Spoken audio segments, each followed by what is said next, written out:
100 টাকা আছে, এই 100 টাকা শুধুমাত্র ফেসবুকের উপরে ভাই ঢাইলেন না, কন্টেন্টের জন্য রাখলাম 20 টাকা আমি রাখলাম, 100 টাকার মধ্যে 50 টাকা লেটস আমি অ্যাডস এর পিছনে খরচ করলাম। আমাদের আরো অ্যাভিনিউস আছে, আমরা কিন্তু এক্সপ্লোর করি না, শুধু কন্টেন্ট না, আমরা যেটাকে বলি লিডস মানে কি, যে someone who is interested in us আমাদের কাছে আসতেছে। আচ্ছা, তো লিডস নার্চারিং ক্ষেত্রে আমি মনে করি আমরা ম্যাক্সিমাম ইনক্লুডিং মাইসেলফ আমরা ভালো করতে পারি। কনভারসেশনের লাস্ট স্টেজে মানে এই যে কনভারসেশন, এই যে আপনারা যারা দেখতেছেন, ধরেন আপনারা কিন্তু আপনাদের সাথে আমাদের একটা কনভারসেশন হয়, আমরা কমেন্ট করতেছি, মানে আপনাদের সাথে কিন্তু যারা দেখতেছেন একটা রিলেশনশিপ বিল্ড হয়। আমরা আপনাদের সাথে দেখা হয়, মেট্রো রেলে দেখা হয়, এখানে রাস্তাঘাটে অডিয়েন্সের সাথে দেখা হয়, খুব অ্যাপ্রিশিয়েট করে, না we really love you for that. So আপনাদের সাথে কিন্তু একটা রিলেশনশিপ আমার ডেভেলপ হচ্ছে, আপনার একটা নার্চার করতেছি। কিন্তু বিজনেসের ক্ষেত্রে আমরা সাধারণত নার্চারিংটা করি না। তো নার্চারিং আমি কিভাবে করতে পারি, এখন এখানে কিছু সিস্টেম আছে, আমি একটু বলি। সেটা হলো যে আমরা যেটা ফার্স্ট অফ অল করবো, প্রথমত আমরা এক কস্টের ধর বাজেট 100 টাকা, সেটাকে ধর করলাম 50 টাকা, কথার কথা। তারপরে আমি কন্টেন্টের জন্য রাখলাম 30 টাকা, 20 টাকা আমি রাখলাম অন্য যাবতীয় অল্টারনেটিভ মার্কেটিং বা কমিউনিকেশন মেথডস।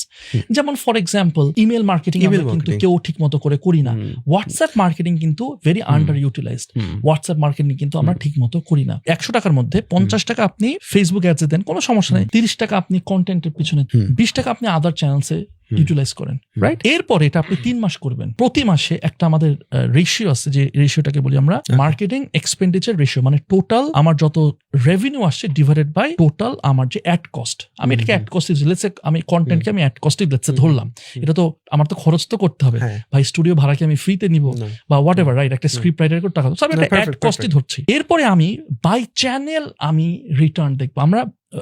আমরা যে অ্যাডের ক্ষেত্রে কি বলি, রোয়াস বলি, রিটার্ন অন অ্যাড স্পেন্ডিং। তাহলে এই রোয়াস বলি আর আরওআই যেটাই বলি না কেন, আমি দেখবো যে আচ্ছা এসএমএস মার্কেটিং এর রিটার্ন কত আসলো, টেলিসেলস মার্কেটিং বা হোয়াট এভার, যাদের কারো টেলিসেলস টিম আছে, আউটবাউন্ড আছে, ইনবাউন্ড আছে, whatever, so SMS, WhatsApp by channel আমি করে এরপরে আমি দেখবো যে আচ্ছা আমার কি আদৌ লাভ হচ্ছে নাকি লাভ হচ্ছে না। যদি আপনি দেখেন, আপনি এখন হিসাব করবেন যে ধরেন আপনি এখন অলরেডি মার্কেটে আছেন, মার্কেটে আপনি 12 মাসের আপনি ডেটা, ভাই if you're an entrepreneur you have to have, মানে ডেটা ভাই একদম বুকের ভিতরে রাখতে হবে, সব ক্যালকুলেশন থাকতে হবে। আপনার লিড কস্ট কত হইতেছে, আপনার ক্যাক কত হইতেছে, কাস্টমার অ্যাকুইজিশন কস্ট কত হইতেছে, এই সব কিছু আপনার মুখস্থ থাকতে হবে। লাইফ টাইম ভ্যালু কত, রিপিট কত আসতেছে, এগুলো এখন চ্যাট জিপিটি দিলে চ্যাট জিপিটি মেট্রিক্স দিবে, এটা কোনো ঘটনা না। আপনি কিচ্ছু না ভাই, আপনি শুধু একটা কাজ করবেন, গত 12 মাসের আপনি MER কত আসছে, অফকোর্স একটা হইতেছে আপনি মেটা অ্যাডস এর রোয়াসটা তো বের করবেনই, বাট ওভারঅল আপনার MER করবেন। এরপরে আপনি একটা নিজেকে চ্যালেঞ্জ নেন, আগামী 6 মাস আপনি এটা করতে থাকবেন।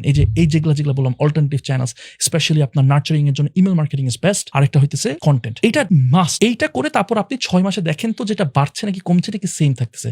যদি সেম থাকে তাহলে তো আপনার লস নাই, কিন্তু যদি বাড়ে তাহলে তো আপনার লাভ।